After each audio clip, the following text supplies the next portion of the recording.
And so maybe clarify, because if you have all of them that are important, we want to say that they all are important. So then he does have a responsibility to clarify what important means for this one, this one, this one, this one, and this one.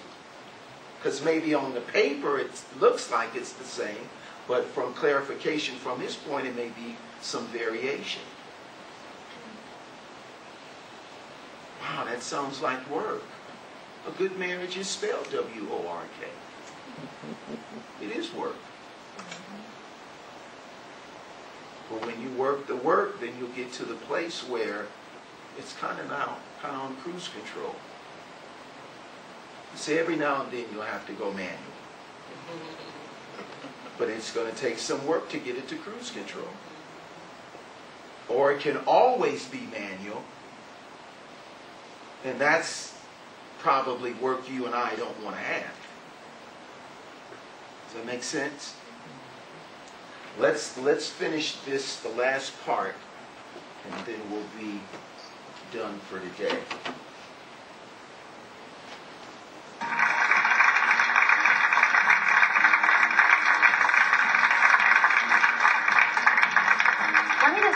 We talked about this when we were talking about how do you cultivate intimacy, and it's that whole need men have for shared activity. This is huge. I wish I'd understood this.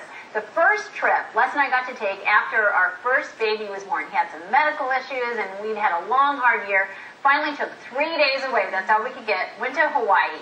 And I mean, we were living for this time. We looked forward to it. So when we got there, threw on our swimsuits, had a little bit of time left, and ran out to the swimming pool to capture that Hawaii sunshine, and Les had straight for this. I mean, this was unbelievable swimming pool, I have to say. He had straight for that. I had straight for we chose the hotel based on the swimming pool. This was the coolest swimming pool you have ever seen. There was current in the water. I mean, it was that kind of a swimming pool. And so I went straight to this big slide up on kind of the top of this little mountain. And I'm headed for the jacuzzi. He's like, no, we're going to the slide. I'm like, no, we're going to relax and talk in the jacuzzi. No, we're going to the slide. And so I go over there and look at it, and I said, you know what? I'm scared of that slide. I can't go down that slide. And he's like, there are 3-year-olds in line at the slide. Get on. So I said, you know what? I'm going to the jacuzzi, and when you're done, just come back and we'll sit and talk. Because that's what I picture doing on vacation. And I'm deflated because I'm thinking this is the time to play, and let's go out. And we have just a little bit of sunlight. So by the time you did come back, we had... So I went down the slide by myself. I did all by myself. I went down this slide. And I know you feel terrible for me. But it's, yeah. So I came back. It took like 45 minutes. It was so big. Because it was so great. Got the jacuzzi. And then, of course, you had some words for me, and I started crying, and all the little kids jumped out of the jacuzzi and ran away. And we sat in paradise having a fight because I really didn't understand that. I mean, I could have hopped on the slide and shared it. All I had been picturing was wanting to talk, and I was forgetting that deep need men have for that shared experience, that bonding moment. Right. It's worth underscoring. That is so valuable. It's one thing that women need to know about men. Yeah. Whenever I would just want to sit around, he seemed so bored and so disinterested with me, and I was like, okay, maybe this is not the right thing. Maybe we shouldn't be getting married because he's clearly not interested in me right now, and I don't know. Love is Courtney watching the Huskies in the Sweet 16 game with me, and that's love. That's love. That was love. That was love. For us to go skiing or go on a bike ride or go for a walk or anything outdoors other than being indoors, like, I can't stand it. I have to be out doing something, and if she's with me, then, that's way more enjoyable. Joel wants to go play basketball all the time, and I want to sit on the couch. But then when I started engaging in those activities with him, I actually was surprised that I really enjoyed them. Like, I've learned how to windsurf and snowboard and do all these new things that I didn't know how to do before since we've gotten married. And I actually really enjoy them. He's got boundless energy, and I come home from work, and I'm just dog tired. And I'm thinking, man, after I have some kids, you think that I'm going to be your playmate? And yet at the same time, whenever I do get out and do something with Joel that he wants to do, I'm always thankful for it afterwards. But then I was like, this is going to make my marriage better if we can do this together and share it together. And then I had a good attitude about it, and I love it now. We do it all the time, and I really enjoy it. And so I'm actually looking forward to the challenge of learning to be... Keeping up with me? Keeping up with you. We're going to have to get you a dog or something. Now, another thing that men need to know about women is that women, guys, they need to be cherished, all right? You can ask a room full of guys to make a list of their top 10 needs from their spouse. You're going to be hard-pressed to find a guy that says, well, I need to be cherished. That's my thing, but women need to be cherished. And guys, what does that mean?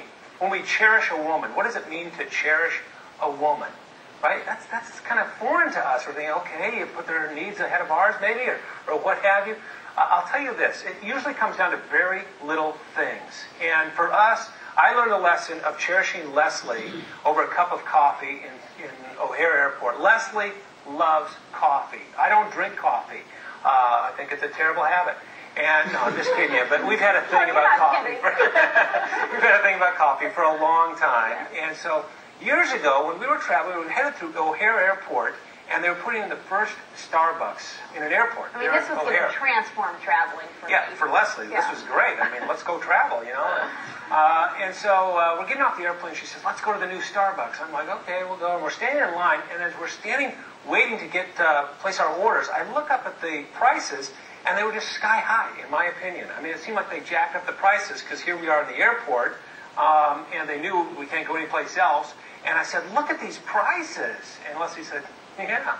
And I said, there's no way we're going to spend this much on coffee. She says, oh, I don't care. It's just a cup of coffee. I said, no, this is highway robbery. You said, no, this wouldn't be good stewardship. Yes, it wouldn't be good stewardship. That's right.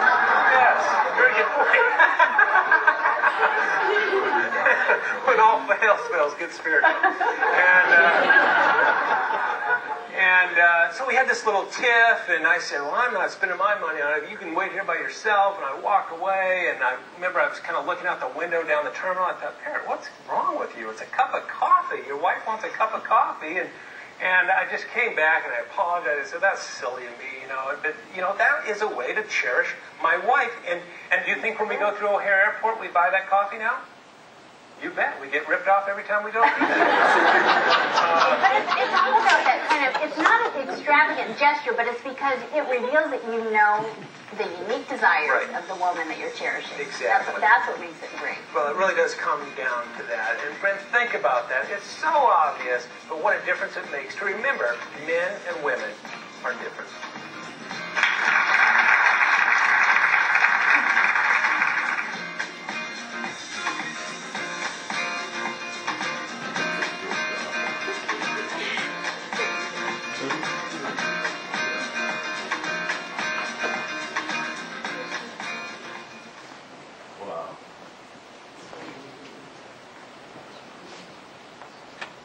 I must admit, the word cherish is not in my vocabulary.